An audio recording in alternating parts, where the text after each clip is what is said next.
স্বামী বিবেকানন্দ কেন বিয়ে করেননি? বিদেশিনী কেন বিয়ের প্রস্তাব স্বামী বিবেকানন্দকে দিয়েছিলেন?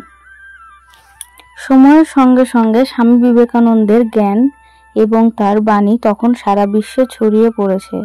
তার বক্তৃতা ও কথায় শুধু ভারতবাসীই নয়, বিদেশিরাও মুগ্ধ হয়েছিল।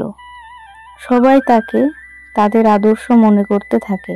সেই সময়ে একজন বিদেশি মহিলা স্বামী বিবেকানন্দের চিন্তায় এতটাই প্রভাবিত হয়েছিল যে তিনি স্বামীজিকে বিয়ে করার সিদ্ধান্ত নেন।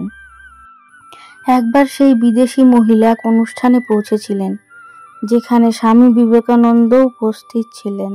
কোনো ভয় ছাড়াই তিনি স্বামীজির কাছে গিয়ে বলেন, আমি তোমাকে বিয়ে করতে চাই।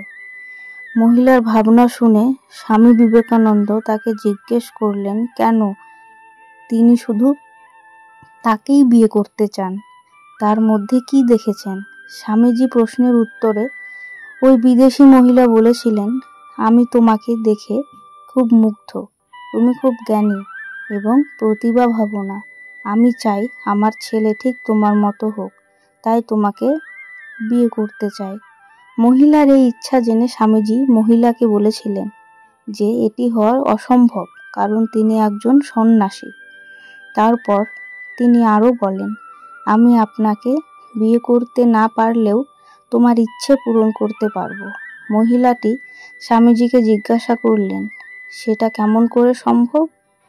এর উত্তরে স্বামী বিবেকানন্দ বলেছিলেন, আপনি আমাকে আপনার ছেলে মনে করবেন আর আমি আপনাকে মা। এতে করে আমার মতো ছেলে পাবে না। স্বামী বিবেকানন্দের কথা শোনার সঙ্গে সঙ্গে মহিলাটি তার পায়ে প্রণাম করেন। তিনি আরও বলেন, তুমি সত্যিই খুব বুদ্ধিমান, আমি তোমাকে নিয়ে গর্বিত। সেই মহিলার কথা শুনে স্বামীজি বলেছিলেন যে তিনি একজন সন্ন্যাসী, তাই বিয়ের বন্ধনে আবদ্ধ হতে পারেন না, তবে তিনি পুত্র হতে পারেন। এতে করে তার সন্ন্যাস ভাঙবে না, আর ওই মহিলাও পুত্রও পাবেন।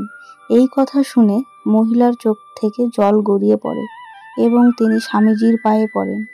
তুমি ধন্য, তুমি ভগবানের রূপ, যে খারাপ সময়ে বিচলিত হয় না।